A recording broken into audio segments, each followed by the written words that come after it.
When Transformers Rise of the Beasts was about to roll out onto screens worldwide, Hasbro decided to make a line of articulated figures pertaining to that film, wholly separate from the ongoing studio series line. The line in question, which people often refer to as the Rise of the Beasts mainline, I heard has some pretty good releases. Though sadly, due to priorities at the time, I never got any of those figures.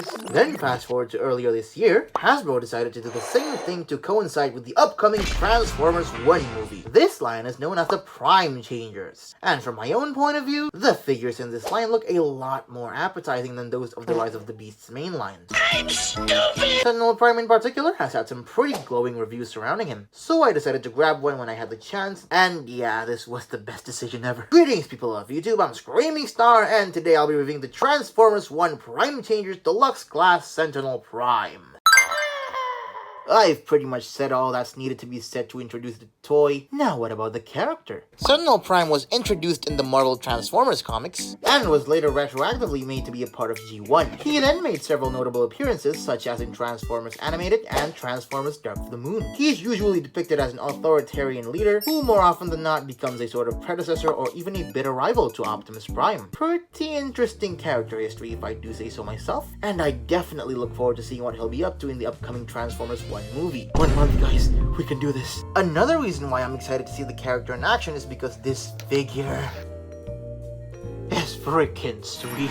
Just everything about this figure, it goes so damn hard. Almost unnecessarily so in some aspects. You really wouldn't expect this from something that's more targeted towards kids. And one of these aspects just so happens to be his accessories. You may think I'm exaggerating, but hear me out here. This is a deluxe class figure, which I've heard in some countries actually cost less than your usual suspects of Legacy and Studio series. How in the world did they manage to pack in 5 painted accessories? They're a bit small, mind you, but my word do they look good. You get a pair of shoulder cannons to give him that sort of Star Convoy look. I really like this aesthetic, though I do wish these things had more posability. Well, at least they're painted nicely. You can also attach them to the bottom of its wings, if you want to, that is. Another pair of long-ranged weapons would be these double-barrel blasters. I've heard them being referred to as missile pods, which I guess also makes sense. Either way, boy do they look awesome. And they've still got that splendid splotch of silver paint, lovely. I prefer to keep the larger barrels on the outside, but that's just me. The same principle applies when I attach them to the top of his wings. Come to think of it, don't they remind you of a certain other Sentinel Prime design? I'll discuss that later. But for now, I can talk about this reference to set design, the somewhat dinky but still good looking shield. Take that into its left form and yeah, not too shabby. Again, wish it were larger, but at least it's still painted. Really nice shade of pink too. Nowhere near as menacing as the Dark of the Moon rendition though. If you really don't like how this looks, just store it in his left calf. For a decently sized deluxe, this is a great accessory count. They're pretty versatile too, allowing for a ton of play options leading into hours of fun while messing with him. Though like I said in my last review, a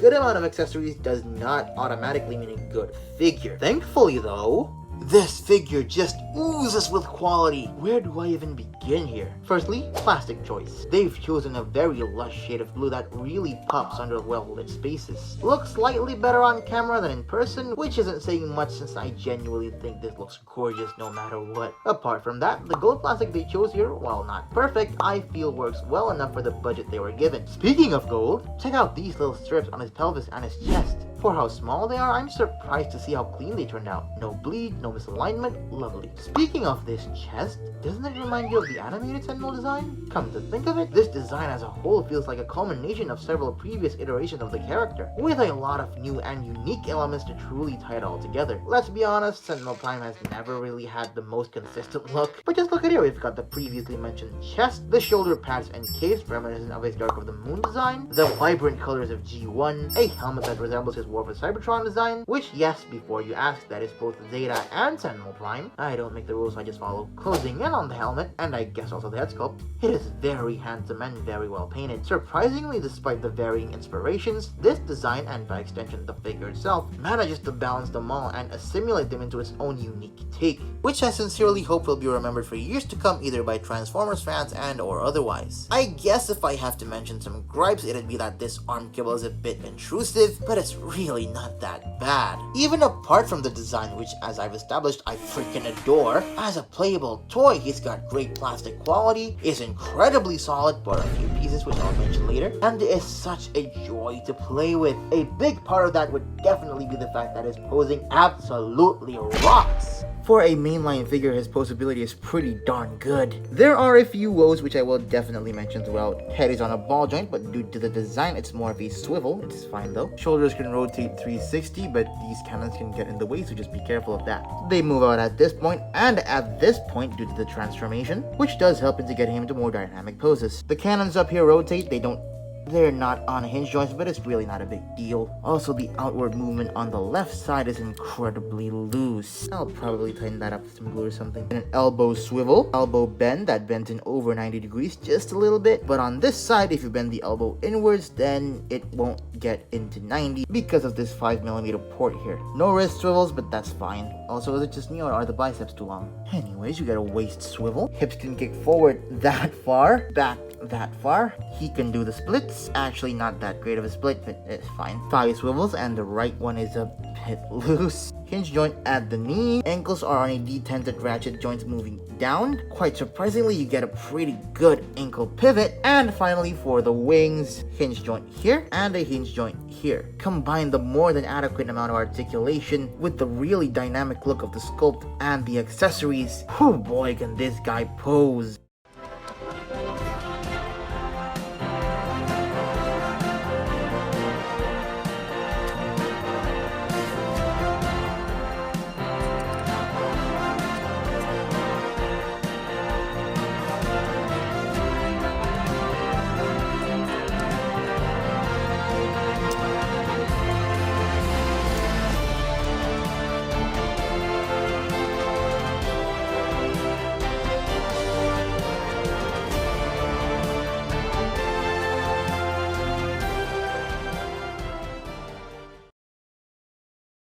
Very impressive posability for a mainline deluxe. I had such a fun time taking pictures of him, and now I think it's time for us to come to the part of the figure in which I can see being criticized the most. That would be his size comparisons. Here's Sentinel Prime next to. Because this is a Sentinel Prime review, of course we're gonna compare him to an Ironhide figure, that being the Studio Series 86 Ironhide. And yeah, make of that as you will. Here's the only other movie/show adjacent mainline figure that I have, the Earthspark Grimlock. I don't hate this figure, but this definitely shows the full potential of what a mainline figure can do. Comparing him to a regular 6-inch scale figure, we have the Marvel Legends Mr. Knight. And finally, here's the Byway/Studio Series Dark of the Moon Sentinel Prime. Yeah, this guy is a bit small, isn't he? And reportedly the character in the movie is going to be a lot taller than the others, which is why the rumored Studio Series figure of this guy is going to be a Voyager class. And while I'm pretty much satisfied with this figure, I am still looking forward to that Voyager, really curious about what that's about. So that was the robot mode. The absolutely stellar robot mode that completely blew me out of left field. Now for the transformation. The part that may make or break a figure for certain groups of people. It's just a mainline deluxe. The transformation can't be that interesting, right? Right? Well, my friend, if you've not seen this transformation before, prepare to be as surprised as I was when I first saw it. Also, some might be delighted to know that you can transform him with all the weapons on. No parts forming necessary. Now let me do just that so it makes my and your guys' lives easier. Well, let's get to it.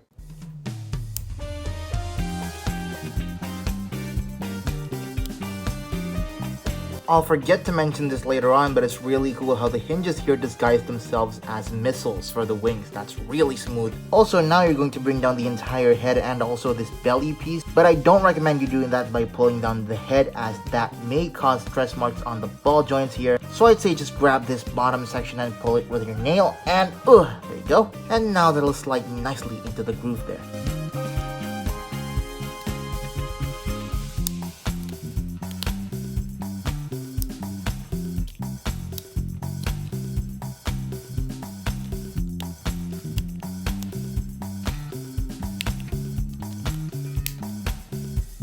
Actually, I made a minor oopsie here. See, if you want the wings to be flush with the rest of his body when in jet mode, you can't have the missiles like this. You gotta have them with the smaller sides facing outwards, because of a very specific way that the bottom here has been sculpted, so that so that it's only flush when you do it like this. Same on the other side. Not quite my preferred look, but hey, at least the wings are flush now, and it still looks pretty good. And now continue on with the rest of the review.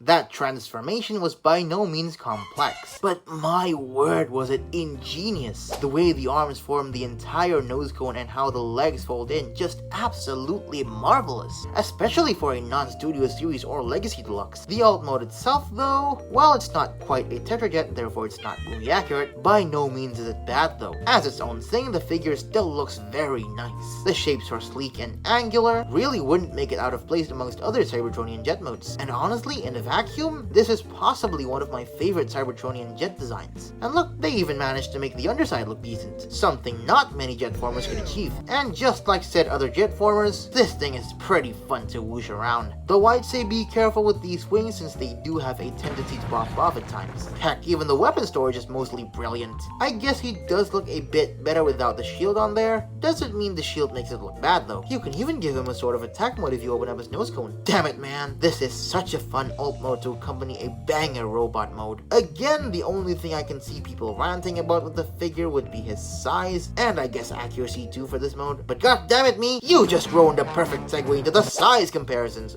Oh wait. Here he is next to 86 Ironhide, which I don't think I'm gonna transform again because...